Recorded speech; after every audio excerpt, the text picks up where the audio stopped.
What is up, folks? Welcome back to another video. My name is DeAngelo, and today's video is gonna be about acoustic foams.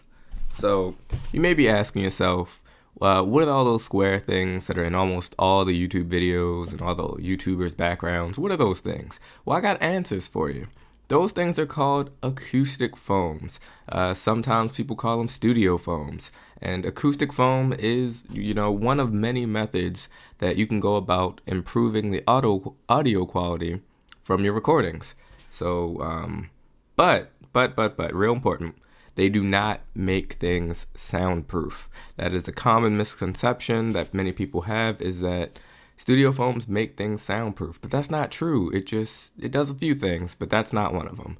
So one, the little amount that you see in the videos, like the kind I have on my wall back there, the ones that I have right here, it's just not enough to really soundproof a room. And plus they're thin. Like you see how thin those are? It's thin at the thinnest point. It's not gonna.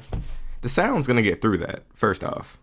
Second off, that's not even how soundproofing a room works. Soundproofing does not work like that. You can't just stick things on the wall and expect things to be soundproof, because that's just not how it happens. If you want to learn how to actually soundproof a room, which is kind of complicated, but if you want to learn how to do that, then thumbs up this video and I'll produce a video on that. Now it'll be a diagram based video.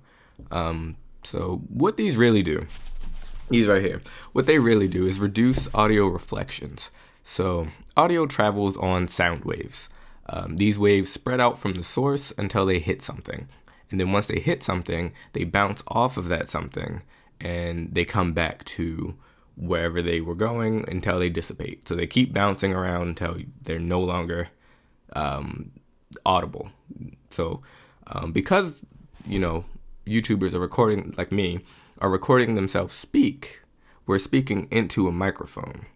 But there's a whole area behind the microphone that, can catch the reflection and bounce it back. And if it bounces back, it'll bounce here, bounce back to us, and then bounce into the microphone. And you don't want that, because it's going to sound all echoey. It's going to have a lot of real weird sounds going on in it.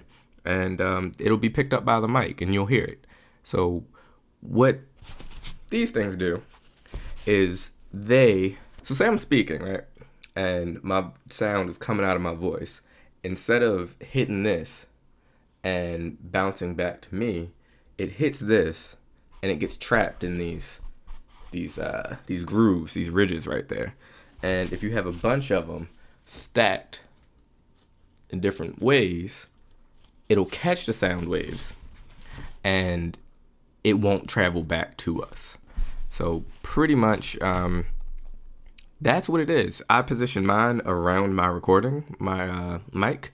So if, the camera wasn't facing this direction, it'd be placed up like this, covering up the microphone, so that the sound bounces from the microphone into the studio foams, not back to me, and not back into the microphones. So just as an example, my desk is really reflective. So I have one of these underneath my microphone right now where you can't see it. But here's what it sounds like. So I'm gonna give you a quick demonstration of what it sounds like without the studio foams, like none of them, and then with some. And you can let me know if you heard any difference. So just give me 1 second to switch them out. So this is what it sounds like without the studio foams being present. This is exactly what it sounds like. My voice is kind of bassy, but we'll see.